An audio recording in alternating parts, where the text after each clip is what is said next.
সাহায্যটা কি তোমার কাছে চাইবো, না যে আল্লাহ রাব্বুল আলামিনের ভালোবাসায় জীবন উৎসর্গ করছি সে আল্লাহর কাছে সাহায্য চাইবো?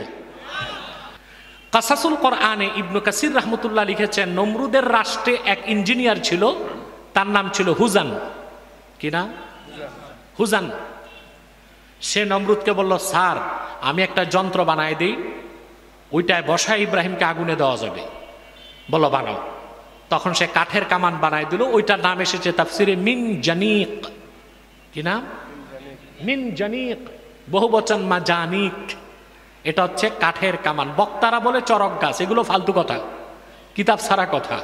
চরক গাছ না, ওটা ছিল কি মিন জানিক, কাঠের কামান বানানো হলো। হাত পাও বেঁধে হযরত ইব্রাহিমকে হাতলে বসায় দেওয়া হলো। রশি ঘুরতে লাগছে, ঘূর্ণন যখন চরম পর্যায়ে যাবে, রশি কাটলেই হযরত ইব্রাহিম আগুনে যাবেন। আল্লাহ রাব্বুল আলামিন তার দোস্ত খলিল ইব্রাহিমের পরীক্ষা নিতে বাদ দিলেন না।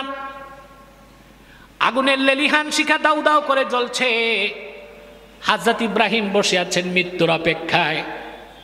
জিবরিলকে আল্লাহ পাঠায় দিলেন পরীক্ষা নিতে। জিবরিল চলে আসলেন। জিবরিল বললেন, ইব্রাহিম আমি আল্লাহর সবচেয়ে শক্তিশালী ফেরেশতা, আমার নাম জিবরিল। কয় চিনি, আমার 600 পাখা আছে। আলাকা হাজাতুন ইয়া ইব্রাহিম, আমার কোনো সাহায্যের দরকার হলে বলতে পারো।